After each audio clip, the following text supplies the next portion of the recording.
ये सब कुछ उस एक्सपेरिमेंट का हिस्सा है जो भविष्य में भारत की दिशा को तय करेगा। भारत कैसे अंतरिक्ष में सुपर पावर बन रहा है, ये उसकी तरफ इशारा करती हुई भी तस्वीरें हैं। अमेरिका, पोलैंड, हंगरी के एस्ट्रोनॉट्स इस मिशन में शामिल हैं। इसके अलावा भारत के शुभांशु शुक्ला भी इस मिशन का अहम हिस्सा हैं, जो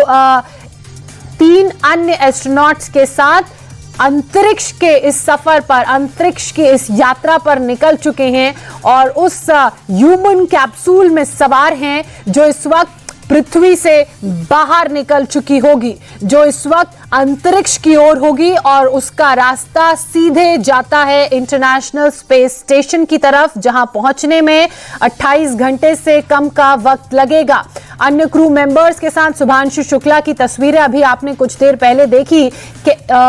यूएसए के केनेडी स्पेस सेंटर से इस मानव कैप्सूल ने अपनी उड़ान भरी है और पायलट की भूमिका में शुभांशु शुक्ला हैं, तो ऐसे में अहम जिम्मेदारी शुभांशु शुक्ला पर होगी। आपको बता दें कि भारत के जो शुभांशु शुक्ला हैं उनका चयन इस मिशन के लिए कुछ साल पहले हुआ था। हालांकि 7 बार इस मिशन की लॉन्चिंग को रोकना पड़ा था, अलग अलग तकनीकी परेशानियों की वजह से, कभी लिक्विड ऑक्सीजन के लीकेज की वजह से, तो कभी वेदर कंडीशंस की वजह से। लेकिन आज वो घड़ी, वो दिन जब वेदर भी बिल्कुल ठीक है, 90% प्रोबेबल कंडीशंस हैं, हर तरह की जो परेशानियां हैं उनसे पार पा लिया गया है और सफल प्रक्षेपण इस ह्यूमन कैप्सूल का किया है, जो अब तक पृथ्वी की सतह से बाहर निकल चुका होगा। जिस ग्रेविटी, जिस थ्रस्ट के साथ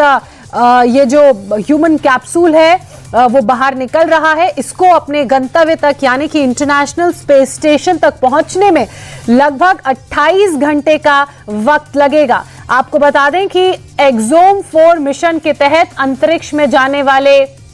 शुभांशु शुक्ला